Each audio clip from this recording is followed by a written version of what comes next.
आणि आता बातम्यांचा वेगवान आढावा घेऊया माझं गाव माझा जिल्ह्यामधून। कोकणासह घाटमाथ्यावर पुढील 4 ते 5 दिवस मुसळधार पावसाचा अंदाज। विदर्भातही पावसाचा हवामान विभागाचा इशारा।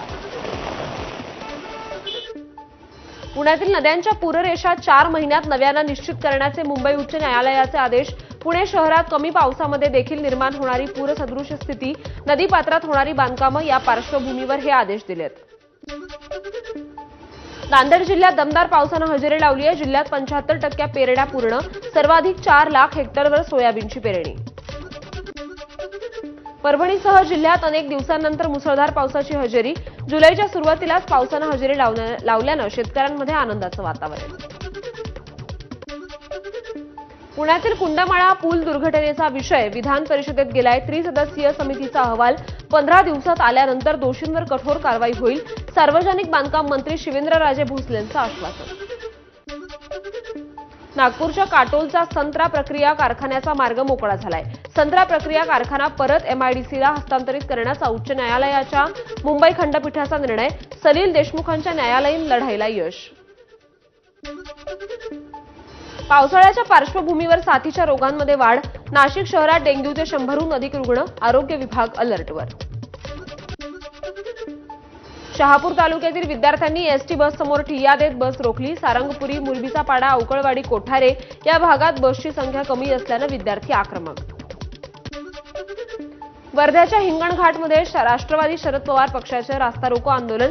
हिंगणघाटच्या नांदगाव चौक परिसरात राष्ट्रीय महामार्गावरील उड्डाणपुलावर पडलेल्या खड्ड्यांच्या चौकशीसह कारवाईच्या मागणीसाठी आंदोलन। जळगावातील शिवतीर्थ मैदानावर विविध मागण्यांसाठी रुग्णवाहिका चालकांनी धरणे आंदोलन केलं। जिल्ह्यातील आरोग्य यंत्रणा विस्कळीत झाली असून मुख्यमंत्र्यांनी तातडीने निर्णय घेण्याची कर्मचाऱ्यांची मागणी आहे।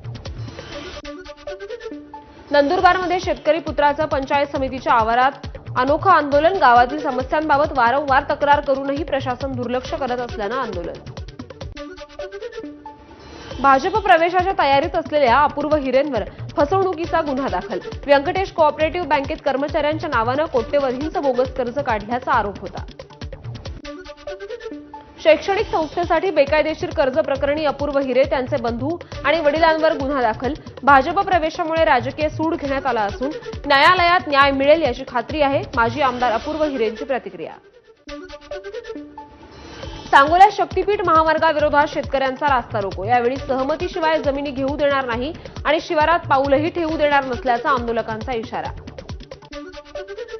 आषाढी एकादशीच्या पार्श्वभूमीवर संपूर्ण पंढरपूर शहरात विद्युत रोषणाई। पंढरपूर शहरात प्रवेश करणाऱ्या प्रत्येक हायवेपासून मंदिरापर्यंतचा परिसर उजळून निघालाय। सोलापूरच्या माळशिरसमध्ये ज्ञानेश्वर माऊलींच्या पालखीचं गोल रिंगण। रिंगणात वारकरी मोठ्या संख्येनं सहभागी। आषाढी एकादशीच्या शासकीय महापूजेसाठी 11 पुजाऱ्यांची नियुक्ती करण्यात आली आहे। मुख्यमंत्री आणि मानाचे वारकरी दाम्पत्य विठ्ठल रुक्मिणीची पूजा करतील। आषाढी एकादशीच्या पार्श्वभूमीवर धुळे आगारातून पंढरपूरसाठी विशेष बस सेवा। एसटीच्या धुळे आगाराकडून तब्बल 255 बसेसची व्यवस्था।